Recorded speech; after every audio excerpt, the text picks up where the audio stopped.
Irmãos, eu queria nessa manhã, eu falei até ontem à noite, né, que eu queria falar um pouquinho com os irmãos sobre o Espírito Santo. Porque esse é um assunto, irmãos, que tem assim incomodado muito o meu coração. Porque a igreja brasileira, e eu falo isso, irmãos, assim com muito conhecimento de causa, porque eu não sou um teórico, eu não sei disso por ouvir falar ou por ler em livros. Eu sei disso de uma forma muito visível, palpável, assistível, diríamos assim. Que a gente tem andado por esse Brasil nas igrejas, não só presbiterianas, né? Essa semana mesmo nós tivemos, quinta-feira, numa igreja quadrangular, falando lá e despertando e tocando e mexendo com os irmãos. E a gente vai assim, onde chama, né? Na outra semana nós vamos numa igreja lá no fim de serviço com São Paulo e Mato Grosso, chamada Avivamento Bíblico. Vamos lá falar de Cristo. E nessas andanças, a gente vai percebendo essa dificuldade que é para a igreja a pessoa do Espírito Santo. Esses dias eu escrevi no meu Face até uma frasezinha assim que veio à minha mente, Deus pôs no meu coração, e aguentar a loucura de alguns pentecostais é bem difícil, mas também aguentar a frieza de certos tradicionais é de morrer. Na verdade, são extremos. Ambos os extremos relacionados com o Espírito Santo. Porque o pentecostal, ele dá uma ênfase ao Espírito Santo e às vezes uma ênfase forte na questão do batismo com o Espírito Santo, da forma que eles creem, e essa coisa vira uma loucura. O Espírito Santo acaba sendo, entre aspas aí, o motivador de certas coisas loucas que acontecem, que a gente vê por aí andando, visitando igrejas. Unções estranhíssimas, barulho esquisito, gente esquisita, tudo fazendo loucuras em nome do Espírito Santo. Mas em compensação, a gente, em nome do Espírito Santo, vai em algumas igrejas tradicionais, históricas, reformadas, onde o Espírito Santo foi banido. E o Espírito Santo não pode nem chegar perto, porque eles excluem, expulsam e não querem o Espírito Santo de jeito nenhum. Fica aquele culto frio, aquela coisa morta, porque é o Espírito Santo que dá o amálgama, o ajuntamento, aquele grude entre a gente e Deus. É o Espírito Santo que dá essa unção, esse juntamento quente, bom. É o Espírito Santo de Deus. Aí quando você exclui o Espírito Santo, e no nosso meio reformado tem até uma boa ala de pastores que são cessacionistas. Eles não creem mais que o Espírito Santo opera hoje como operou, que o Espírito Santo acabou com as coisas, não tem mais hoje. Então fica uma igreja, outro extremo, uma igreja fria. Mas qual seria, irmãos, então o ponto de equilíbrio? O centro disso? Como é que eu devo andar? Para não cair nem na loucura pentecostal, né? No êxtase pentecostal, que o cara vê até lagartixa cor-de-rosa, e não cair também no extremo tradicional, que é aquele negócio que você não sabe se os crentes estão vivos mesmo. Eu olho assim e falo, eu acho que ele morreu. Uns estão vendo lagartixa cor-de-rosa e outros estão mortos. Só falta enterrar. Como, irmãos, a gente chegar a um denominador central nisso? Uma pessoa esses dias até falou comigo, falou, pastor Norberto, como é que o senhor consegue isso? Ser uma pessoa avivada, um cara animado, um cara que, a despeito de todas as dificuldades que o senhor enfrenta, um cara que tem garra na obra e é cheio de Deus. Como é que o senhor consegue, convivendo com essas loucuras dos pentecostais e a frieza, como é que o senhor consegue isso? Eu falei, não, é que eu nesse tiroteio todo, eu fiquei com o Espírito Santo de Deus, só com Ele. E aí quando a gente fica com o Espírito Santo de Deus, quando Ele é o motivador, a razão, o fator da nossa vida, o elemento fundamental da nossa existência, a vida cria um sentido diferente, a gente fica equilibrado, a gente consegue se manter nesse fiozinho tênue aí, e de pé, em nome do Senhor, e servindo a Deus com força, com ânimo, com destemor, com coragem, com intrepidez, em nome de Jesus, sem ver lagartixa cor-de-rosa, e sem viver um evangelho morto. Não. Então a palavra de Deus para nós, irmãos, está em Efésios 5:18. Essa é a palavra de Deus para nós. A palavra para a gente, assim, andar no Espírito de Deus. Cheios do Espírito de Deus.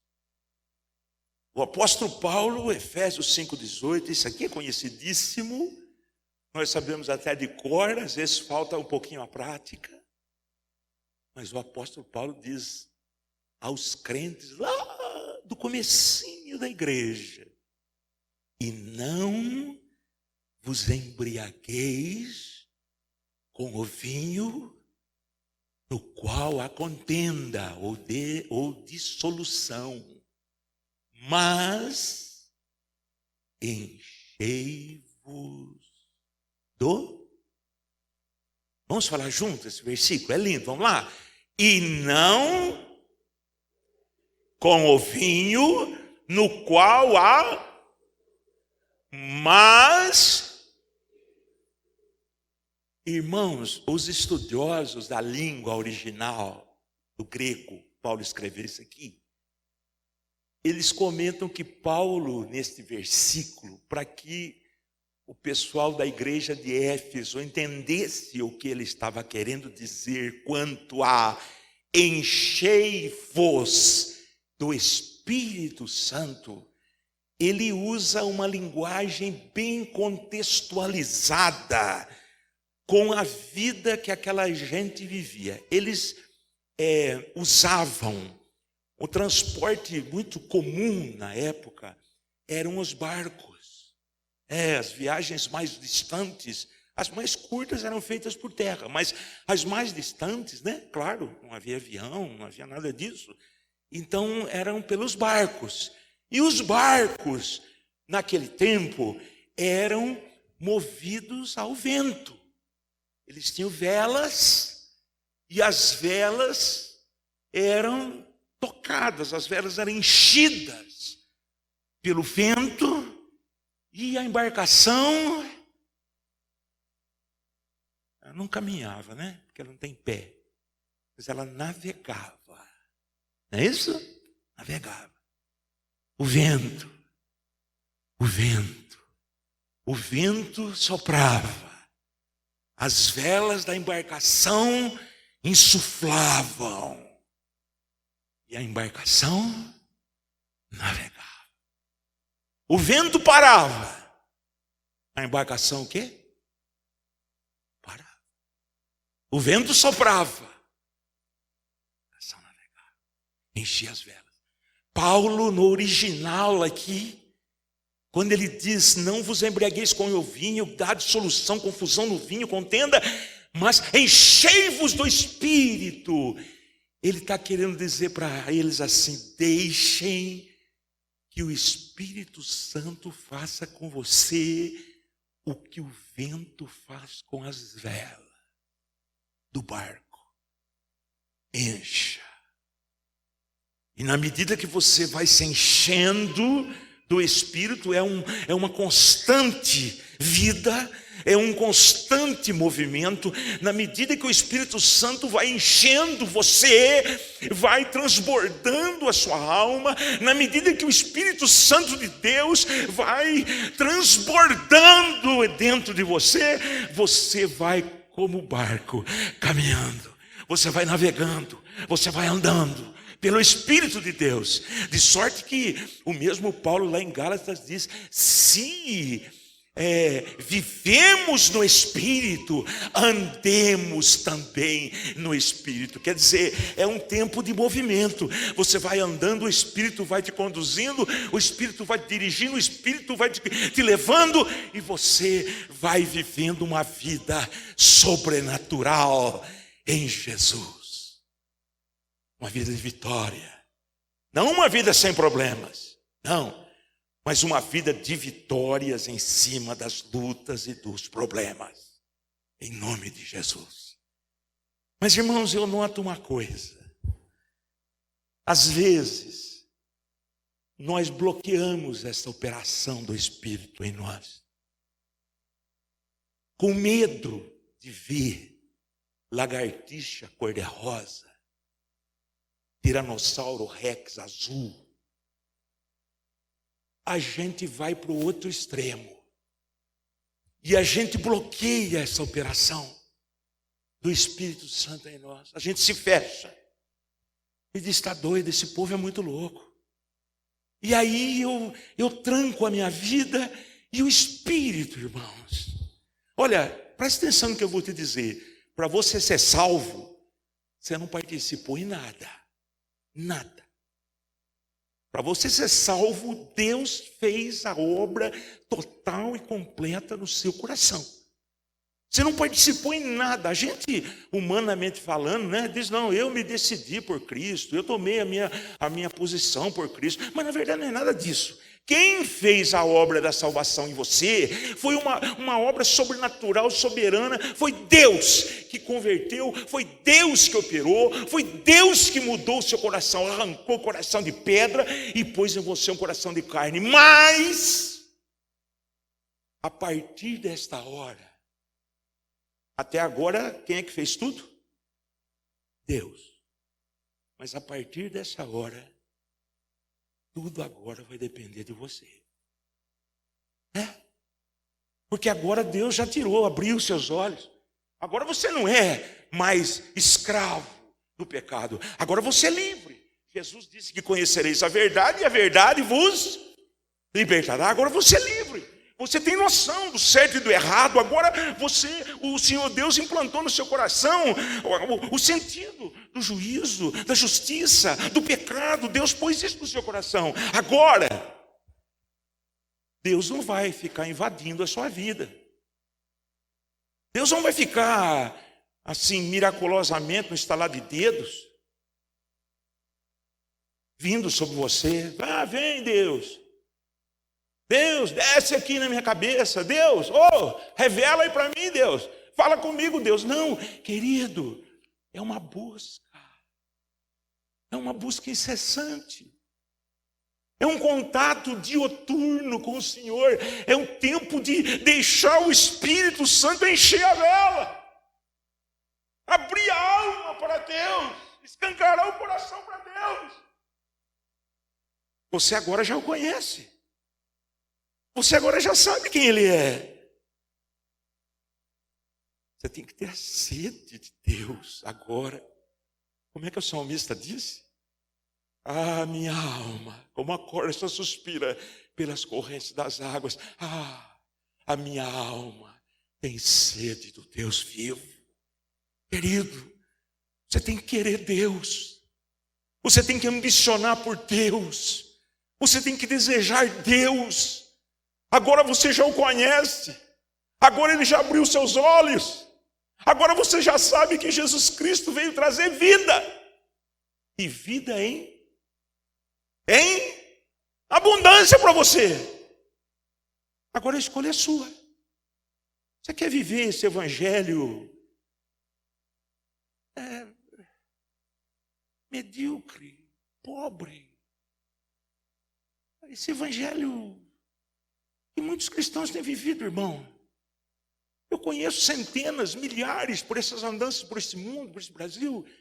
Irmãos, que evangelho raso, que evangelho pobre, que evangelho depauperado. Irmãos, que você nem pergunta como vai.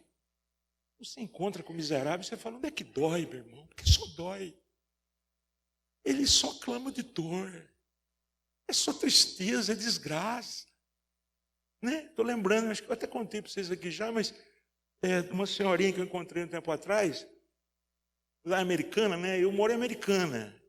Algumas pessoas perguntaram onde é que eu morava. Eu moro aqui em Americana, pertinho, interior ali, pertinho de Campinas, Limeira, aqui. E eu conheço, porque eu sou nascido lá, né? Então eu conheço todo o pessoal de lá, e irmãos de várias igrejas, denominações, porque eu vivi lá minha juventude, quando era mocinho, e depois voltei para lá, já tem quase 20 anos que eu voltei, em contato com as igrejas e tal. E eu tenho uma irmãzinha, irmãos, que eu conheço ela há muitos anos, e que eu peço muito para Deus fazer com que ela não se encontre comigo. Falo, Deus, me livra desse mal, em nome de Jesus Cristo. Eu não mereço, Deus. Eu sei, eu judiei demais da minha avó quando eu era criança. A velha deve ter rogado praga, mas Deus, me ajuda. Mas, irmão, parece que a assombração é uma coisa que você pede e ela vem. Esses dias, não faz muito tempo isso. Eu fui ao centro americano, eu tinha que ir lá fazer um serviço qualquer lá no centro. E eu fui. E resolvi, por essas coisas da fatalidade e do destino, andar pelo calçadão. O americano tem um calçadão no centro da cidade. Eu resolvi andar por lá. Eu estava meio absurdo assim, falei, vou olhar as coisas, né? Assim, aquele cara que não compra nunca nada, mas ele olha, ele dá esperança para o vendedor. Coitado, ele fica assim na vitrine, né? O vendedor até fala, acho que hoje, mas não sai nada. Aí eu estou lá assim, e de repente, eu estou assim e eu olho, do nada, né? O calçadão não é muito largo, deve dar uns 15 metros, 20 metros de largura. E eu estou assim olhando a vitrine, e eu bato o olho assim, vem a irmã. Meu Deus do céu. Eram umas 9 horas da manhã, eu falei, meu Deus do céu, não é possível. E eu pensei comigo, eu tenho certeza que ela vai me ver. Acho que é meio difícil eu me esconder, você tem que convir comigo que é meio complicado eu me esconder. Mas eu fiquei meio assim, eu fiquei olhando para a vitrine, torcendo, olhando assim, ela está passando, ela vai passar. Ela vai passar, ela vai passar. Agora ela está bem atrás aqui já, ela está passando. De repente eu escuto assim, pastor! Eu falei, meu Deus, ela me viu. Pastor! Eu falei, ai Deus, não é possível que tenha outro. Acho que é só eu aqui nesse pedaço. E ela veio, irmão, o pior, essa mulher tem quase 80 anos. Ela está na igreja desde que nasceu. É uma miséria acumulada pelos anos. Mesmo porque diz que pouca miséria é bobagem. Aí eu virei assim, eu dei aquele sorriso expressivo, um misto de raiva, de tudo junto. E ela já começou a ameaçar chorar e gemer. Ai.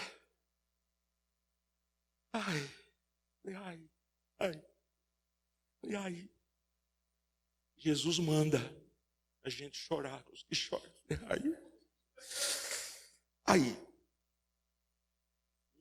E ficou um tempinho assim, ai.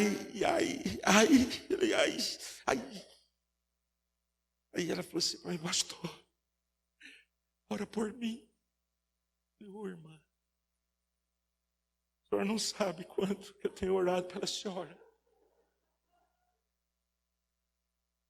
A gente se conhece há tanto tempo, né? Ela falou, então, ora por mim, pastor. Eu falei, o que acontece, santo? Ai, pastor, estou ruim. É mesmo? Pai, está ruim, irmão. Andando 9 horas da manhã no calçadão. Está ruim. Entendeu? Ruim. Estou ruim. Ai, que a pessoa, sem essa visita do Espírito, ela é uma pessoa amarga. E ela não se contenta da miséria dela. Ela quer que o outro seja tão ou mais miserável do que ela. E ela me viu, e eu estava bem. Eu estava alegrinho. E ela foi para acabar comigo. E aí ela falou assim para mim, pastor, tem alguma coisa que impede o senhor orar por mim agora? Não. Eu disse, pastor, então põe a mão na minha cabeça. Aqui mesmo, ora por mim, para ver se eu... Ai, pastor, como eu estou ruim. Meu Deus. Aí quando eu fui, irmão, presta atenção que loucura. Quando eu fui levar a mão na cabeça dela para orar, eu não tenho nenhum preconceito quanto a isso, orar em qualquer lugar, problema nenhum. Mas eu sabia que aquilo não ia resolver coisa nenhuma. Mas quando eu fui levar a mão, ela falou assim para mim, que eu estou, pastor, com um reumatismo que é desconhecido. O meu médico disse que é um reumatismo que anda.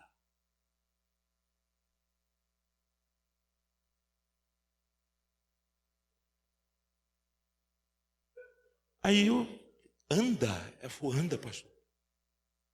Ele não é um reumatismo situado. Ele passeia. Nós estamos no calçadão. Vai que ele resolve sair para passear agora. E eu ia pôr minha mão na cabeça dela, irmão. Olha que loucura.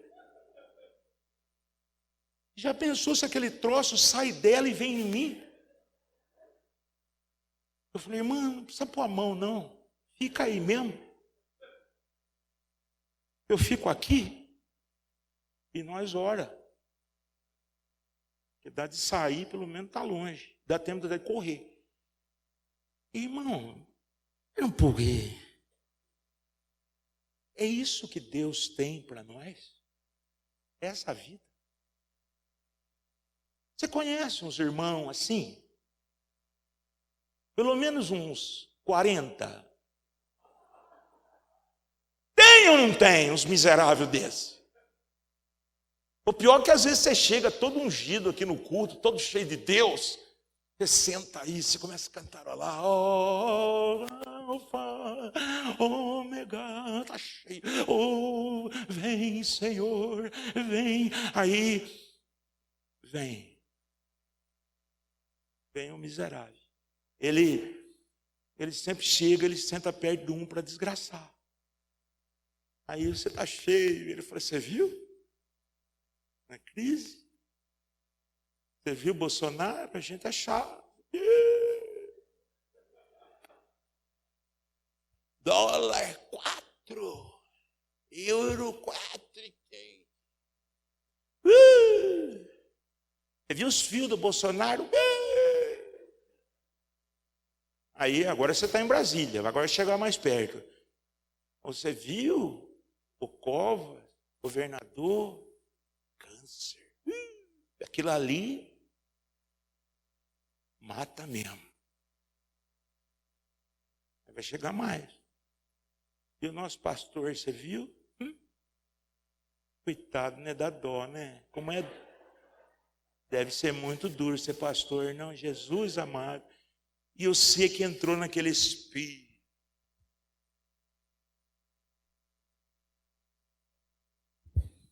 Daqui a pouco você está falando assim, irmão, miserável, ora por mim. Eu não vou aguentar. Irmão, sabe o que é isso? É o vaso vazio. É a vela desinflada. Ela não deixou o vento do Espírito vir e tomar, e dominar, e reger. Porque aí, quando isso acontece, irmão, quando você permite isso, eu torno a repetir, irmãos, o Espírito Santo não violenta, o Espírito Santo não estupra, o Espírito Santo não invade, o Espírito Santo, ele vem, e ele sussurra, ele é meigo, ele é eterno, ele é lindo, ele vem, e ele sussurra, filho, filha, eu quero viver contigo. Eu quero nutrir a sua alma do fruto. Amor, paz, longanimidade, benignidade, bondade, mansidão, domínio próprio. Eu quero você, uma bênção nas minhas mãos. Se você ouvir e abrir, ele entrará. Está lá no Apocalipse. Jesus falou, estou à porta e bato. Ele está se referindo a esta obra sobrenatural. Ele está falando a quem? A igreja, ao povo de Deus, não é o perdido. Ele está falando à igreja dele. Eu estou à porta e bato. Se alguém abrir a porta, eu entrarei, cearei com você e você comigo. Vai ter festa, vai ter alegria, vai ter vitória, júbilo, entusiasmo, em nome de Jesus. Você tem que abrir. Se você não abrir, o Espírito não vai entrar. Ele não vai arrebentar o teu coração. Quem arrebenta é o diabo. O diabo estoura, estupra, arrebenta, entra, devassa. O Espírito de Deus não. Irmão, Deus começou uma boa obra na sua vida. Amém? Permita que agora Ele complete essa obra no seu coração. Que você deixe que o Espírito Santo venha. Não tenha medo, querido. Não vai acontecer nada. Você não vai ver Tiranossauro Rex azul. Não vai. Não vai ser nada anormal. Você vai viver. E vai andar altaneiramente, vai andar de cabeça erguida, vai andar cheio, vai andar transbordando, e as pessoas vão olhar em você e vão falar, poxa, o que tem de diferente? O que mudou? Né? Eu estou lembrando aqui de uma historinha contada por um missionário, meu amigo, de muitos anos já nos conhecemos, e ele trabalhou lá no nortão do país, no tempo brabo, da pobreza e da miséria naquela transamazônica, e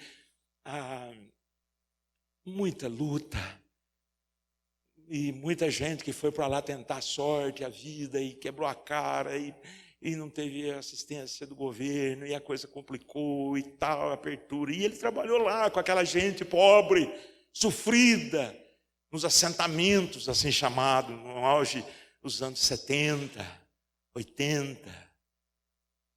E ele contou um dia para mim assim, que lá na igrejinha dele, nos quilômetros, né, chamava igreja do quilômetro tal, e andando assim, 200 quilômetros pela Transamazônica, e tinha lá uma igrejinha, depois outra. E ele pastoreava aquele trecho. Havia uma senhorinha, muito pobrezinha, morava num barraquinho, num assentamentozinho daquele, coisa muito rústica, coberta de brasilite, coisa muito simples, madeira, à volta, coisa muito rústica. E essa mulher, irmãos, não tinha nada bom. Sozinha, solitarinha, já idosinha, vivia ali a sua vida muito singelamente. A maioria do tempo de favor dos outros, ajudando aos vizinhos, e a própria igreja que ajudava, e ela ia vivendo. Mas ele disse para mim, era uma mulher muito cheia de Deus. Era uma senhorinha que andava quilômetros e quilômetros a pé para ir nas reuniões. Pelo meio das picadas da floresta, nas noites frias, úmidas da floresta. E ela ia, chinelinha havaiana no pé, e ela ia. O meio pentecostal chama essas irmãzinhas de irmãs da canela de fogo. É assim que eles chamam. Ela era uma canela de fogo presbiteriana. Olha que coisa. Que coisa rara. Difícil de achar, mas tem.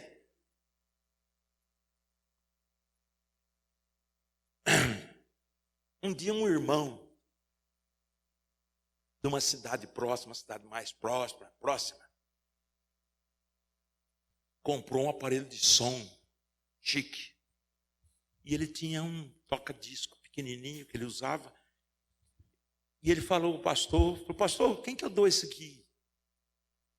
Esse discão, né? Ele tinha um monte daqueles famosos cantores evangélicos do tempo aí do pessoal de cabeça branca aí. Vocês vão lembrar, Oséias de Paula, Luiz de Carvalho, Feliciano Amaral. Uma cidade, ele nunca ouviu falar desses rinocerontes, essas coisas antigas. Ele tinha vários bolachão deles. Luiz de Carvalho, né? Então a leva. Aí o pastor lembrou da velhinha na hora. Ele falou assim, eu tenho quem dá isso aqui. Opa, quem que é? Foi uma irmãzinha cheia de Deus. Mora lá no quilômetro tal. Isso aqui, ela nem rádio tem. Isso aqui para ela vai ser o presente mais lindo que ela vai ganhar na vida. Ela nunca imaginou ter isso. Ainda mais com esses discos aqui. Ela vai tocar isso dia e noite. Ela vai atormentar a floresta, deixar a floresta louca. Conhecendo ela, isso aí vai tocar 24 horas por dia. E ela vai cantar junto, para ajudar. Então leva para ela. Aí o pastor pegou, pôs no carro dele, pá, levou. Chegou lá no barraco dela, bateu. Eu disse, não, pastor, me ensina como é que mexe. Ela nem sabia mexer, né? Aí arranjou, não tem energia não, mas tinha um lugar para pôr as pilhas. Então o pastor comprou, era de 6 pilhas grandes. Então comprou 6 e levou mais 6 de step para ela. Falou, tem mais 6 aqui para você rodar, pode tocar. E não vai acabar rápido não. Toca aí, depois se acabar você põe, depois você me fala e te dou mais pilha. Pode tocar. E, nossa, ela aprendeu a pegar o bracinho do troço, põe em cima do discão, né? E aí entrava o cantor, né? Almas gêmeas que se laçam.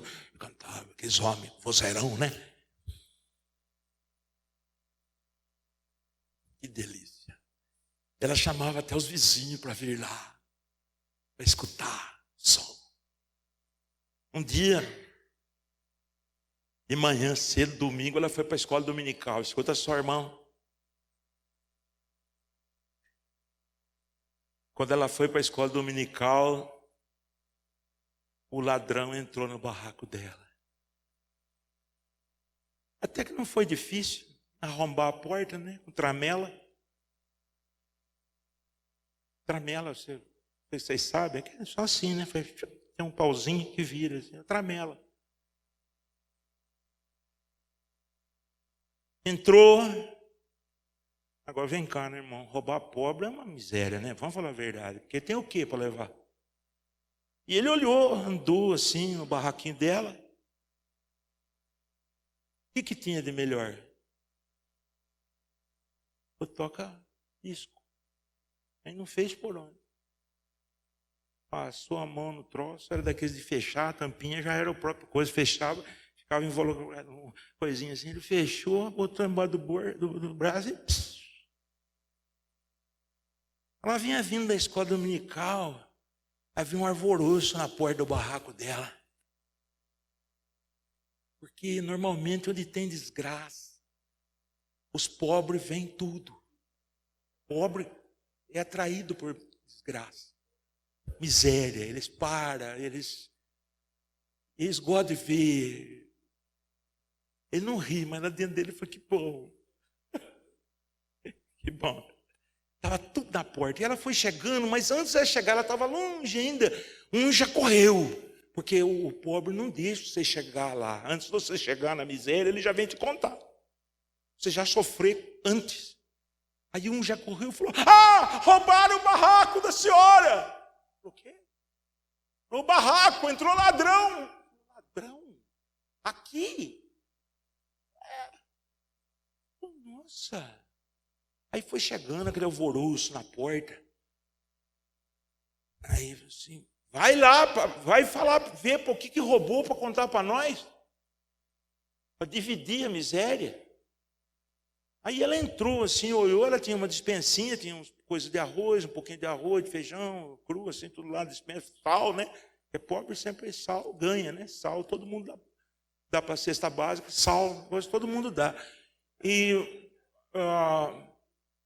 um pacotinho de macarrão, tinha as coisinhas assim, e o fogão, que era de 4 bocas, mas só uma que funcionava, coisinha, um bojão de gás, que miséria, roubar um troço pesado daquele.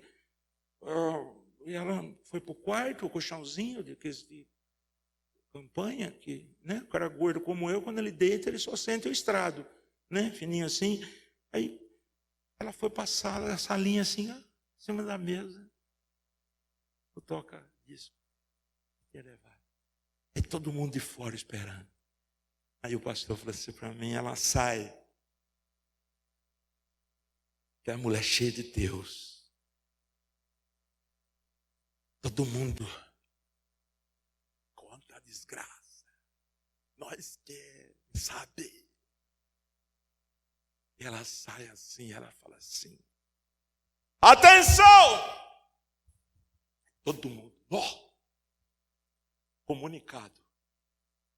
E ela diz assim: roubaram o meu toca-CD, justamente o melhor que eu tinha. Aí o povo fez: Aí ela falou assim: mas não tem importância, eu ainda tenho Jesus, e esse ninguém tira de mim. Aleluia!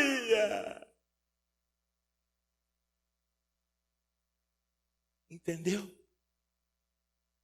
Entendeu o que é uma vida cheia de Deus, do Espírito de Deus? Eu perdi o que eu tinha de melhor.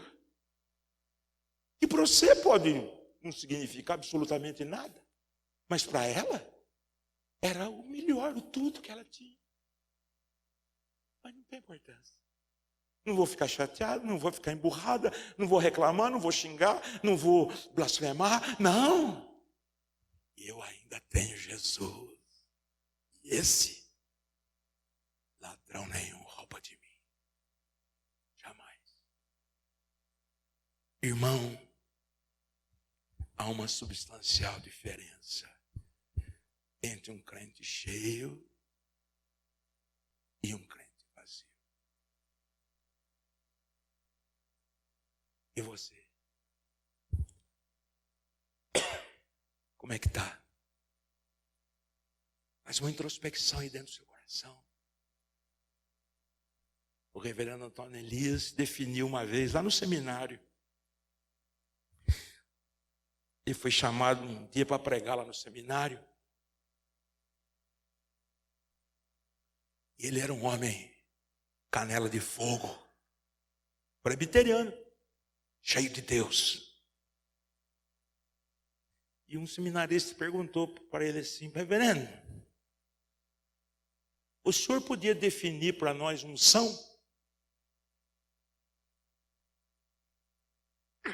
Professores de teologia. Aí ele falou: claro, uns são, outros não.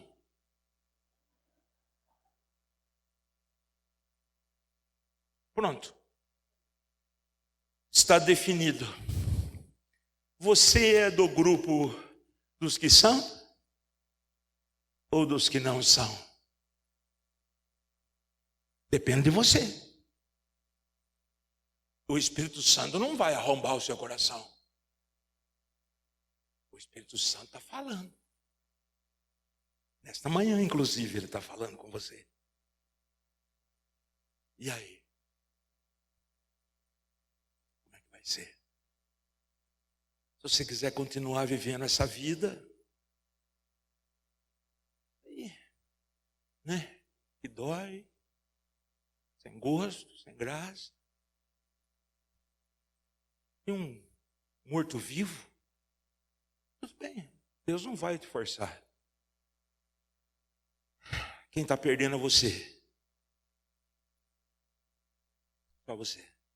Porque o que Deus tem para você é lindo. Não estou pregando aqui uma utopia, um evangelho sem problema, não é isso. Nem um evangelho de prosperidade, que no Espírito você vai ficar rico, milionário, tal, carro importado, viagens interplanetárias. Não, nada disso. Estou pregando isso para você. Estou pregando para você do barraquinho, com um sonzinho pobre, a única coisinha boa, mas ela tinha Deus. A presença do Espírito. E esse ninguém podia tirar dela. Estou pregando esse evangelho para você, que é de luta, que é de lágrimas. Você me veio aqui falando, falei, pastor Norberto, fala isso porque a vida dele é tudo bom. Meu irmão, você não sabe das minhas lutas, irmão. Você não sabe da minha vida, que houve tempo na minha vida que eu chorei tanto que eu não tinha mais lágrimas para chorar, irmão. Chegou um tempo que o Espírito Santo me visitava e eu gemia. Porque eu não tinha mais lágrimas para chorar. É assim. Você não sabe o que eu já passei. Mas de uma coisa eu posso te garantir. Esse Espírito Santo nunca me deixou. Sempre comigo, me sustentando. E eu vou dizer mais para você. As melhores pregações que eu já fiz até hoje, eu não sei como é que mede isso, a pregação boa ou ruim, mas que surtiram mais efeito, foram naqueles dias quando eu estava absolutamente destroçado. Porque Deus usa a gente na nossa fraqueza.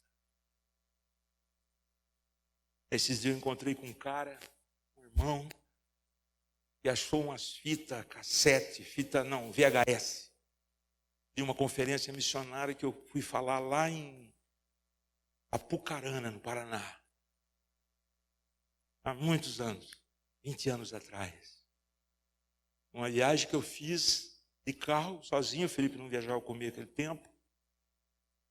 Eu chorei de Americana a Apucarana, a viagem todinha. Quando eu cheguei lá, meus olhos estavam inchados, não abria. Tamanha luta que eu passava na minha família.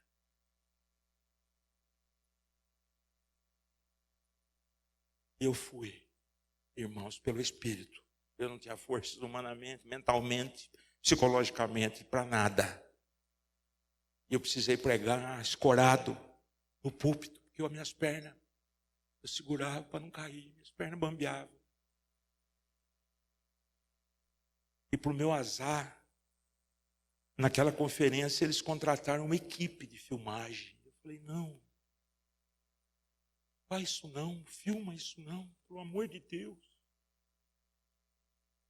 Eu nem olho tenho, estou parecendo japonês, meu olho sumiu. Tanto que eu chorei, irmãos. Foi filmado. E esse irmão, 20 anos depois, alguém passou uma daquelas reuniões lá, que eu estava pregando, e ele encontrou comigo e disse, irmão Norberto, o que você tinha lá?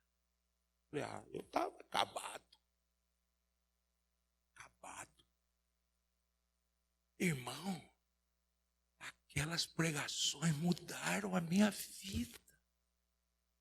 Você tinha algo sobrenatural. Eu falei, eu não sei não, irmão. Eu só sei que eu não parava de pé. Não é possível, irmão. Então não era você? Eu falei, não era eu. Não era eu mesmo. Porque se fosse eu, nossa, você não ia só chorar, você ia querer morrer.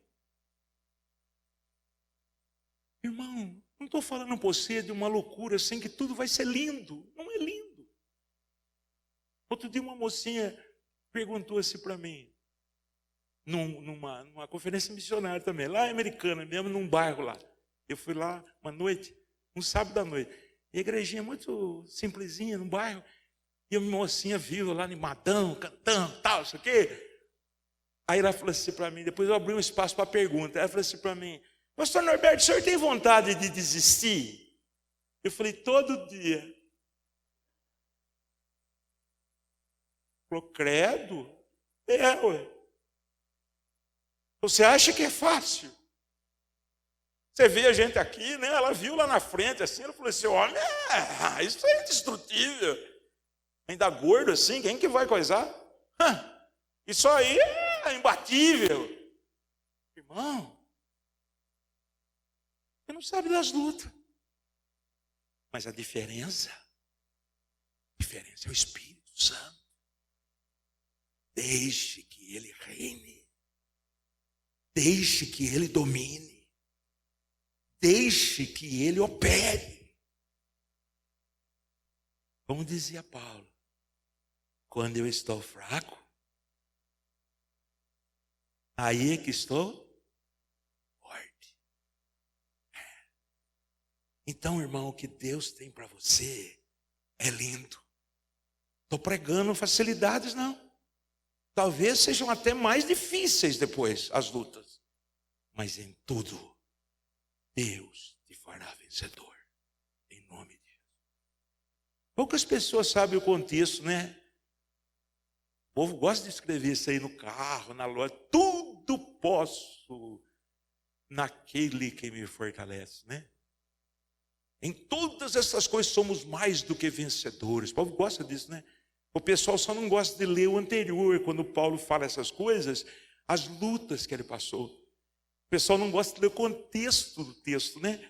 Quando Paulo fala que foi apedrejado, jogado fora da cidade como morto. Quando Paulo fala que foi açoitado tantas vezes e não sei o que lá. Quando Paulo fala que passou fome, nudez. Quando Paulo fala que fugiu, escondido, temeroso pelos seus inimigos. Quando Paulo fala que a sua vida foi de fome, de nudez, de naufrágio, de perigos.